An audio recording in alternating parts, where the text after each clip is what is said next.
Awesome, brought to you by Kenya Engineer, Institute of Engineers of Kenya, Liwa and Rhino Cement.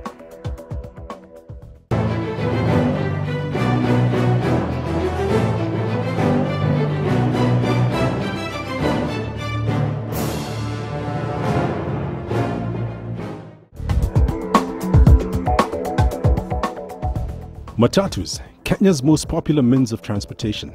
Matatus come in all shapes and sizes, and they're ideal for long distances and short distances, and have reinvented themselves to cope with the different needs of Kenyans. And while many people may fault the Matatus for such issues as reckless driving, price hikes, and even overcrowding, Matatus have managed to get the right mix of business and engineering to continue to dominate Kenya's transportation sector by a large margin.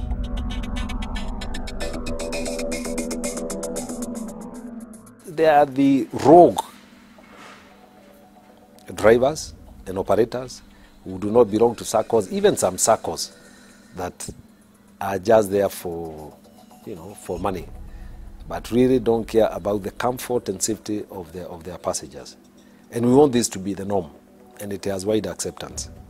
So, of course, not everybody wants to be regulated. People think that they can regulate themselves. But the government is the government, and we are here for the good of all people. So you allow regulation, but at a certain point, the government has to step in and do its duty. And that's what I'm doing. Transportation is the movement of people and goods from one place to another. Transport is one of the most important drivers of the economy, as it influences national development and the welfare of the people. In Kenya, transportation has been instrumental in pioneering development, urbanization, and trade. Our roads are the most popular means of transport. They are favored because of their wide networks and easy availability of motor vehicles for all sorts of transport. This is in contrast with rail transport, which, despite being set up as early as 1896, has remained largely unchanged and has deteriorated to a point of derailment 50 years after independence. The contrast of these two scenarios, one of the best ways to illustrate the difference engineering and innovation can have on transport. Road engineering has continued to evolve, with engineers coming up with new technologies to build better, more durable roads. Pioneers such as Rhino Cement have invested in compressive strength machines, which are being effectively used to build high-quality roads. In Kenya today, the classified roads are just nearly 64,000 kilometers, and of which only 14% are bitumen. As ARM, all our facilities, we have invested in concrete roads, so that we can actually reap in the long term. And we want this translated to the national platform so that the country can benefit, the vehicle motorists can benefit, and the economy will benefit in the long run. We are spending a lot of money in maintaining asphalt and bitumen roads, which hardly last you through 20-25 years. As in contrast, concrete roads will actually last you 35 to 50 years. Concrete roads are expensive. The advantage is, of course, that the maintenance is much less. And I'm sure that you, like me, are sick to death of driving on pothole roads. And even with the defects in some of the concrete roads which are being constructed of late, they're still, I think, far superior to bituminous roads. Road transport has been greatly promoted by the availability of motor vehicles for both passenger and goods. Freight transport is very important for the local economy and in serving neighboring and landlocked countries. Roads have become more preferred to rail transport where possible because of interconnectivity and improvement in the quality of the roads. What has happened over the years, a haulage of luggage, say from Mombasa to Nairobi, to Eldoret, to Maraba, has actually been now put on the road, right? And that has had a major impact in terms of destroying our roads. Because a lot of cargo now, containers are now coming via road, when the idea they should be coming through railway. One, it will be cheaper, it will be safer, and it will not put as much pressure on our roads. So I think it is important for the government to ensure that we have a functioning railway line. Now, roads have been considered as the prime communication link between all economic sectors and the citizenry in Kenya. Indeed, roads account for over 80% of Kenya's passenger and freight transportation, as well as value of output. But even road transport is fraught with challenges. 3,000 Kenyans, or let's say people, because some of them are not Kenyans, dying due to road accidents every year. It's not acceptable at all. And most of them out of avoidable situations that are completely avoidable. And as a result of carelessness, I don't care attitude by both the passengers and motorists. After the first road safety campaign, we removed all the motor vehicle inspectors and replaced them with new motor vehicle inspectors. We have 13 dedicated teams, each with magistrate, prosecutor, police officers, prison officers, motor vehicle inspectors, and somebody from the National Transport and Safety Authority. So we've mounted the campaigns. We have ongoing radio campaigns, TV campaigns, mainly to create a level of awareness to our listeners and all road users on the importance of safety on our roads. What is very pleasing to me is that this campaign has caught fire, and now no accident goes unreported, and they are receiving a lot of coverage, and therefore creating even greater awareness among the listeners and the people dealing with the post-accident issues. It's a major problem in that, like night travel, the recovery and rescue operations are very difficult because we don't have proper, say, torches, equipment for rescue of accidents, ambulances in our towns. So, but working with other government departments, this is an area that requires very, very careful attention. And I hope that working with Ministry of Health, Red Cross, and other private sector people will be able to improve on this area. That's why it's very bad to have an accident, because the rescue operations are not at their best. In fact, they are very, very poor. So very many people suffer, and also people die as a result of injuries from which they could have been saved if we had a rapid response to disasters. Apart from issues of poor quality of roads leading to a high depreciation of vehicles, road transport is expensive due to the high cost of fuel, worsened by the low quality diesel available in the country. On a good week, the average Nairobi commuter spends between 3 to 5 hours in traffic. It is no wonder that many Kenyans risk limb and possession to get into an overcrowded train in order to travel to work and other distant places. For many, this is the only way they can afford to access their work, and the price is worth the risk. In light of these challenges, fresh efforts have been made to improve rail transport. The launch of the Syokimau commuter train has been seen as an engineering feat, as well as a positive step by engineers to improve access and cost of transport in Nairobi.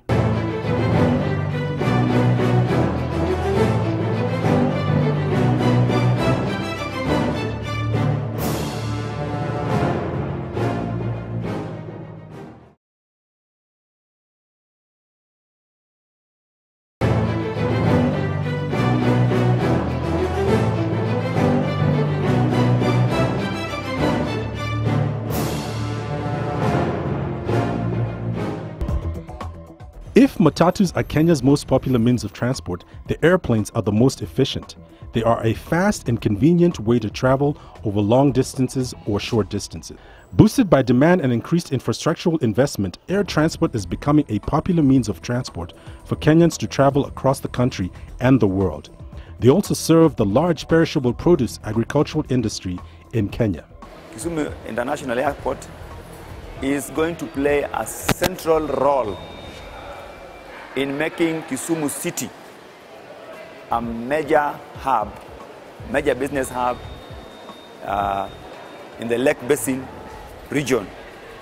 We expect that Kisumu International Airport is going to be a major entry point for investment to this region. We expect that it's going to handle much more traffic, much more cargo in the lake region.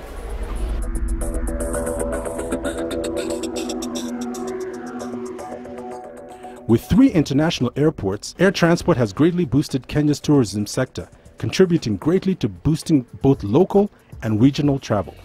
The old airport was small. We had a runway of 2 kilometers by 30 meters wide. These had to be upgraded.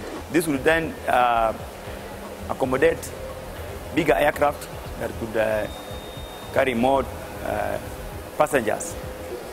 There was also need to expand the old dilapidated terminal building, which would accommodate very, very few passengers, into a much bigger and modern terminal building. Jomo Kenyatta International Airport is Kenya's largest aviation facility and the busiest airport in East Africa. Its importance as an aviation center makes it the pace setter for other airports in the region. Today, Jomo Kenyatta International Airport serves a daily average of 19,000 passengers from Africa, Europe, and Asia. The proposed greenfield terminal would double the airport's handling capacity to over 20 million passengers annually. When we really transport Nairobi into a real transport hub by increasing the capacity at Jomo Kenyatta by an additional 22.5 million passengers from the current one of approximately 9 million passengers. Improvements of Jomo Kenyatta International Airport will give our national airline, Kenya Airways, the space that it requires during expansion program, where they want to increase their number of aircraft to about 88 under their Mawigo plan. So we are playing a very, very facilitative role to the growth of the economy.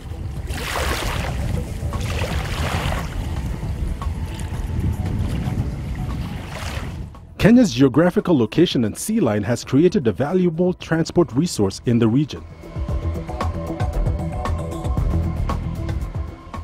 Located in Mombasa and managed by the Kenya Ports Authority, Kilindini Harbour is one of the region's largest ports and entry points to Kenya and neighboring countries.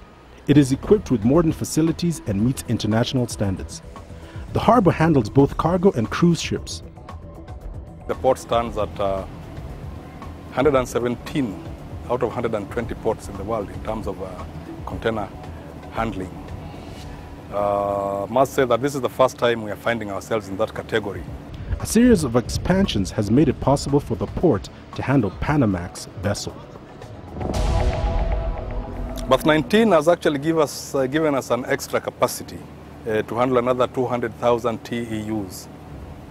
And this, I would say, is a blessing actually, because it has given us room to be able even to block stack cargo that is designed for our customers, mainly Uganda, Rwanda.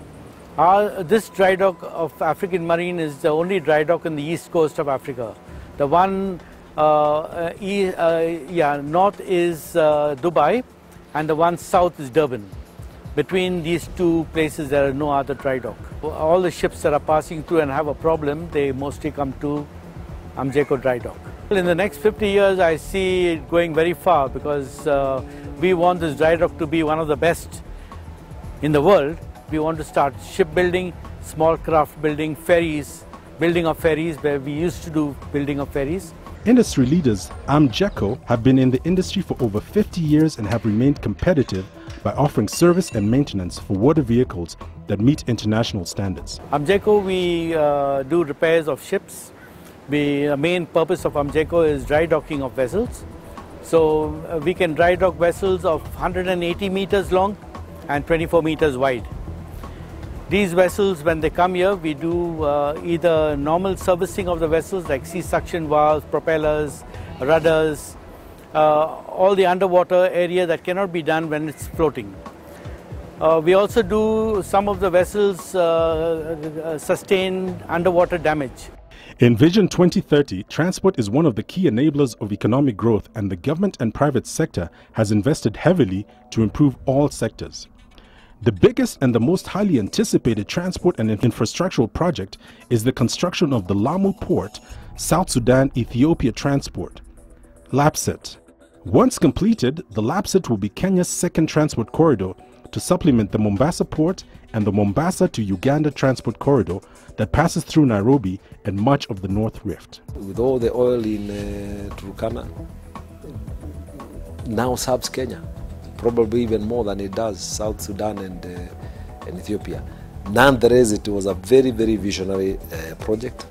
Lamu Port is so critical. A depth of 18 meters without any dredging, as opposed to Mombasa where we have to dredge to -15. This is a natural harbor. So big ships can come without any problems, without limitation of a channel, like Mombasa, without Likoni ferry. So entry and exit into the port, very, very easily. And then of course, a flat ground where you can have millions of acres to stack containers and carry out logistical operations, as opposed to Mombasa, which is tight and has limited growth. The LAPSET project is seen as an economic and transport corridor that will open vast parts of Kenya and stimulate economic and social development. It will comprise of a modern port facility in Lamu, a railway line, road, pipeline, and fiber optic cable linking Kenya with Ethiopia, South Sudan, and Sudan. In the long term, the Lamu corridor will interface with the other proposed transcontinental corridors under the African Union programs to serve its environs. The long-distance standard gauge railway SGR project under LAPSET will comprise building a total of 3,250 kilometers of SGR within Kenya and connected to the region. So the most exciting thing is after 120 years, a century, we are going to have 600 kilometers of railway line, which is going to transform the transport sector between Nairobi and Mombasa and really improve services at the port of Mombasa. It's a game changer. The railway itself, just the line from Mombasa to Nairobi, is going to contribute 1.5% of the GDP during construction and after construction. It means no matter how bad things are, at least we have a guaranteed GDP if that line operates normally. So that's good news, very great news. There's hardly any Kenyan engineer in this country who has been involved in building a railway line. So this, for us as engineers, we are very excited. There's going to be now a new standard gauge railway line between here and Mombasa, which Kenyan engineers can be involved in. So come 10, 20, 30 years from now, if there's a new railway line being done in Tanzania or Rwanda or Malawi, Kenyan engineers can go there and actually be part of building that railway line. Engineers, on the other hand, will take the challenge of providing high-quality infrastructure and terminals by investing in the latest technologies for testing and materials. All the projects you see, in fact, including the flagship Thika Super Highway, has been done by Kenyan engineers. And the Kenyan engineers are so highly valued, not just in this country, and not just the East African region, but even in the diaspora. The biggest challenge that engineers face in meeting the growing demand for this important sector is a lack of know-how and research and development centers. There's also a growing need to train more artisans and technicians to support the transport sector.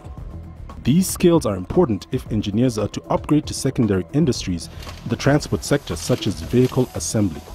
This will not only contribute towards job creation and economic stability, but it is also through such advancements that our engineers can contribute towards advancement and industrialization. I do expect that we are going to have cities where movements from one place and another one can actually be faster than it is today. Most of the cities in the world get congested through the traffic. And I think technology is going to make it possible that you don't need to drive a car all the time. You can have other alternative means of movement. And when you do that, you're also going to make the lives of people in the cities much, much better and healthier. The sort of fumes that we consume in a traffic jam, for example, people have never said to think about it. But it's hazardous. You are sitting there for 3 hours in a jam. Imagine the fumes you actually breathe in. So these are matters that engineers are looking at. How can we be able to remove and purify the air so that our people can be able to live a little bit better? So I believe we are going to look at sustainability through technology. We are going to ensure that with the growing population, we continue enjoying a good quality of life through engineering innovations, and also have enough for the future generations to come.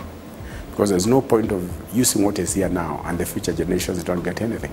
So engineers are going to play a very big role in ensuring that with the increase of population, we can be able to give the populations the services they require, the quality of life that they require, the income that they require, and at the same time making sure that it is sustainable for the future generations.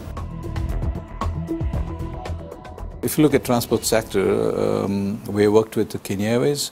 We built the aircraft hangar where they do the servicing of the aircraft, and were involved in doing some electrical switchgears for the Kenya Airways headquarters. And we are working on, we've done some work in Entebbe Airport as well, and Kisumu Airport we supplied some switchgears.